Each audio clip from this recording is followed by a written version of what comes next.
welcome students to our second class of accounts where we have discussed about the accounting ratios. Yesterday we have talked about the liquidity ratio and you know that liquidity ratio tells about the short term financial position. In this liquidity ratio we have discussed about two types of ratio. Current ratio, what was the formula? Current asset upon current liability. Then we have discussed about the liquidity ratio, what was the formula? Liquid asset upon current liability. तो आज हम करने जा रहे हैं दूसरी तरह की रेशो जिसे हम कहते हैं solvency ratios. This second type of ratio. Solvency ratio को क्यों कैलकुलेट किया जाता है, सॉल्वेंसी रेशो निकालने का ऑब्जेक्टिव क्या है.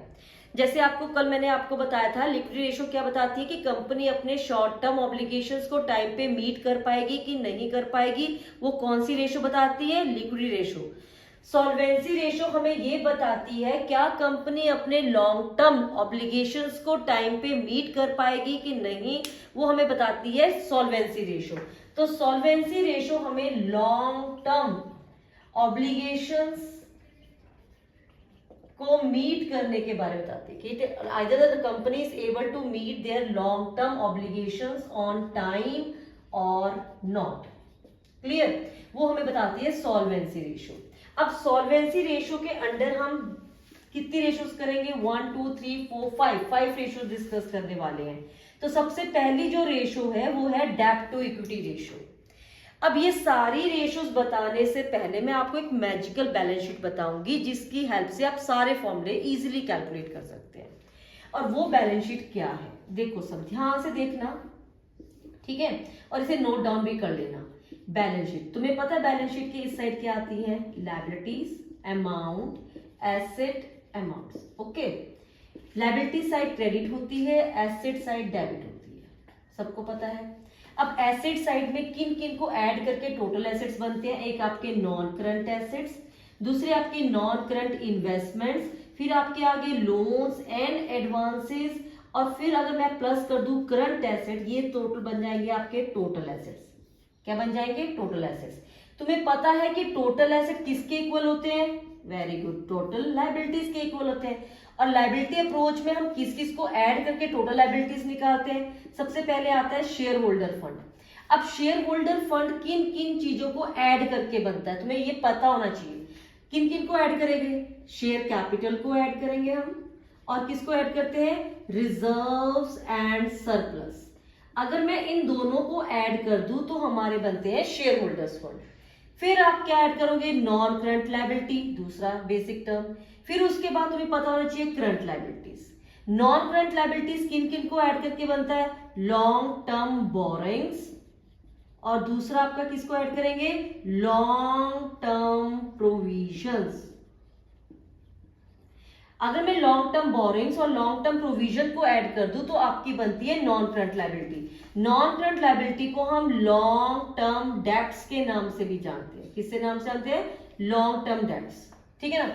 Share holder fund, non current liability और करंट लायबिलिटी, अगर मैं इन तीनों को ऐड करूं तो आपके पास बन जाती है टोटल लायबिलिटी. और तुम्हें पता है टोटल लायबिलिटी किसके इक्वल होती है? टोटल एसेट्स के इक्वल होती है. ठीक है ना. दूसरी चीज, किस किस को मैंने बोला है? टोटल लायबिलिटी किस किस को ऐड करके बोला मैंने? Share holder fund plus non current liability plus current liability, ये बन गई आपकी टोटल लायबिलिटीज. और टोटल लायबिलिटीज किसके इक्वल होती है? Total asset. अगर तुम्हें टोटल एसेट निकालने हो और तुम्हें लायबिलिटी अप्रोच की आइटम्स दे रखी है तो आप इन तीनों को ऐड कर दो तो आपके पास टोटल एसेट्स बन जाएंगे. अगर मैं शेयर होल्डर फंड और नॉन करंट लायबिलिटी को ऐड करती हूँ, मतलब नंबर 1 और नंबर 2 को ऐड करती हूँ, तो आपके पास निकल के आता है कैपिटल एम्प्लॉयड. अब कैपिटल एम्प्लॉयड क्या होता है? कैपिटल एम्प्लॉयड मतलब तुमने अपनी कंपनी को स्टार्ट करने के लिए टोटल कितना पैसा लगाया, उसे कहते हैं कैपिटल एम्प्लॉयड. अब कैपिटल एम्प्लॉयड हम कैसे निकालेंगे? तो कैपिटल एम्प्लॉयड का मैंने क्या क्या ऐड करने को बोला आपको? Share holder fund plus non current liability. अगर मैं इन दो आइटम्स को ऐड कर दूं तो आपके पास क्या निकल के आता है? Capital employed. और ये कैपिटल एम्प्लॉयड का दूसरा फॉर्मूला भी होता है. अगर मैं इसको देख, तुम ध्यान से देखो बैलेंस शीट में, अगर मैं इन दोनों आइटम को छोड़ दूं तो क्या बचा? आपकी बैलेंस शीट में क्या बचा? आपकी बैलेंस शीट में टोटल एसेट्स बचे और क्या बची? Current liability. तो कैपिटल एम्प्लॉयड को निकालने का दूसरा फॉर्मूला क्या हुआ?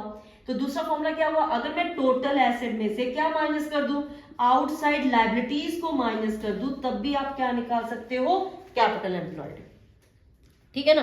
तो कैपिटल एम्प्लॉयड निकालने के दो फॉर्मूले हो गए, share holder fund plus non current liability, और दूसरा कौन सा हुआ, टोटल एसेट्स में से अगर मैं क्या माइनस कर दूं, करंट लायबिलिटी माइनस कर दूं, तब भी आपके पास क्या आ जाएगा, कैपिटल एम्प्लॉयड आ जाएगा। और share holders fund, non current liability और करंट लायबिलिटी को ऐड कर दे तो क्या बन जाती है, टोटल लायबिलिटी।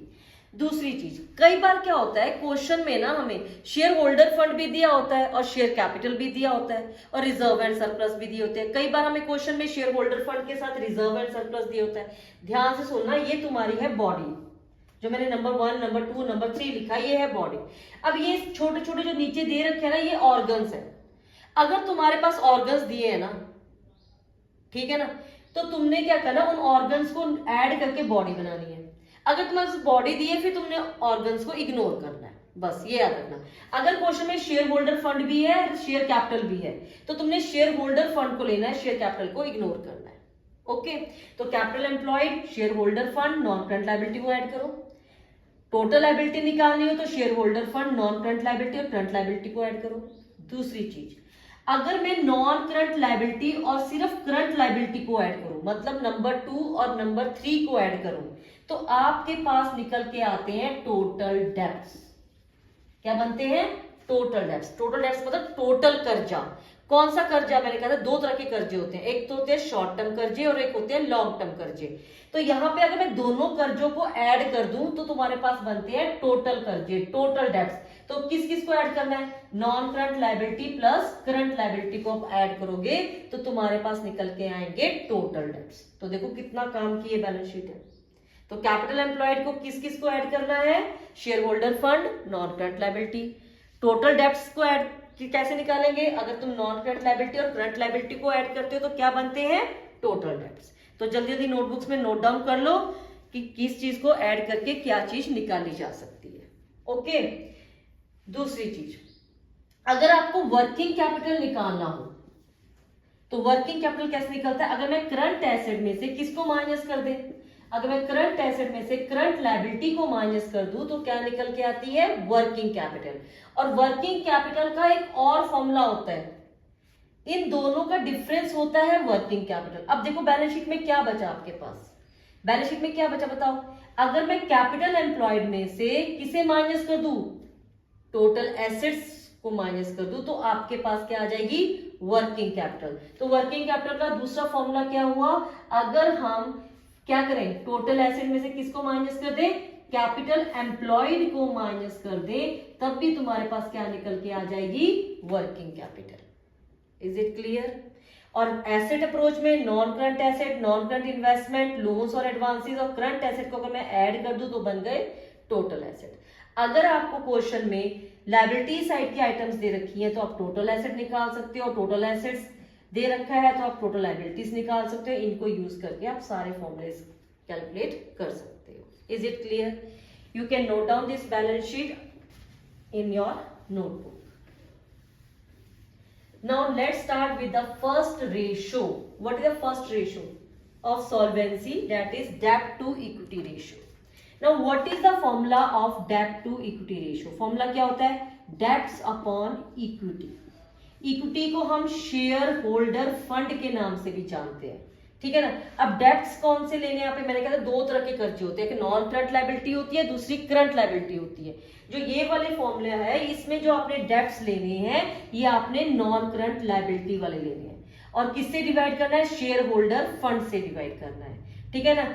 और इन वाले फॉर्मूलेस को याद करना बहुत आसान है। आसान तरीका बताएं, जब भी आपके पास ऐसे फॉर्मूले आते हैं 2 वाले, तो 2 के पहले जो आइटम होती है वो न्यूमरेटर में लिखनी है, जो 2 के बाद वाली आइटम है वो डिनोमिनेटर में लिख दो, ठीक है। तो देखो क्या बन गया फॉर्मूला, डेब्ट टू इक्विटी है ना, तो फॉर्मूला क्या बन गया, डेब्ट अपॉन इक्विटी, ठीक है। और डेब्ट्स तुम्हें मैंने बताए थे कैसे निकाले जाते हैं डेब्ट्स, जल्दी बताओ कैसे निकालते हैं, कैसे निकालेंगे। मैंने तुम्हें अभी बैलेंस शीट बताई, बैलेंस शीट में लायबिलिटी अप्रोच में आ जाओ, share holder fund, non current liability, current liability. अब तुम्हें मैंने कहा था अगर मैं इन दोनों को ऐड कर दूं तो क्या बन जाते हैं, टोटल डेब्ट्स। क्या बन जाते हैं, टोटल डेब्ट्स, ठीक है ना। तो टोटल, अगर तुम्हारी बैलेंस शीट में, अगर आपके क्वेश्चन में टोटल डेब्ट्स दे रखे हैं क्या दे रखे हैं? Total debts. तुम्हें पता टोटल डेट्स कैसे निकालते हैं? Non current liability plus current liability. Non current liability को ही डेट्स कहते हैं, तो मुझे ये निकालना है। तो अगर मैं टोटल डेट्स में से किसको माइनस कर दूं? करंट लायबिलिटी को, तो आपके पास क्या निकल के आ जाएंगे? डेट्स आ जाएंगे। क्लियर? तो सेम वे एक और फॉर्मूला होता है इसका, कौन सा होता है? नॉन करंट लायबिलिटी के कौन से ऑर्गन्स है जिनको ऐड करके बनता है? बताओ जरा। लॉन्ग टर्म बोरोइंग्स और किसको ऐड करते हैं? Long term provisions. अगर मैं इन दोनों आइटम्स को भी ऐड कर दूं तब भी हमारे पास क्या निकल के आ जाएगी? Non current liability. तो नॉन करंट लायबिलिटी दो तरीके से निकाल सकते हैं। कैसे निकाल सकते हैं? अगर मैं टोटल डेब्ट्स में से करंट लायबिलिटी माइनस कर दूं तब भी डेब्ट्स आ गए। अगर मैं लॉन्ग टर्म बोरिंग में लॉन्ग टर्म प्रोविजन को ऐड कर दूं तब भी डेब्ट्स आ गए। अब शेयर होल्डर फंड चाहिए मुझे। अब शेयर होल्डर फंड को कैसे निकाला जा सकता है? बताओ। शेयर होल्डर फंड को हम कैसे निकाल सकते हैं? मैंने कहा था इसके भी दो ऑर्गन्स है। कौन कौन से?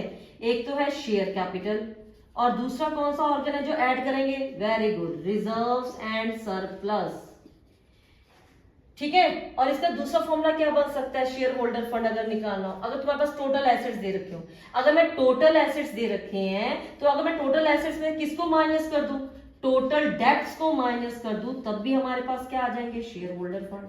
अपनी बैलेंस शीट में जो आइटम दे रखी है बैलेंस शीट में पोस्ट करो और उससे आप कैलकुलेट कर सकते हैं जो भी आपको चाहिए। तो this was our first solvency ratio, डेब्ट टू इक्विटी रेशियो। क्लियर? और डेब्ट टू इक्विटी रेशियो किसमें एक्सप्रेस की जाती है? प्योर में। ये रेशियोज भी किसमें एक्सप्रेस की जाएंगी? प्योर में। डेब्ट टू इक्विटी रेशियो का जो आइडियल रेशियो है that is 1:1। okay, so this was our first solvency ratio. Tomorrow we'll take a second solvency ratio.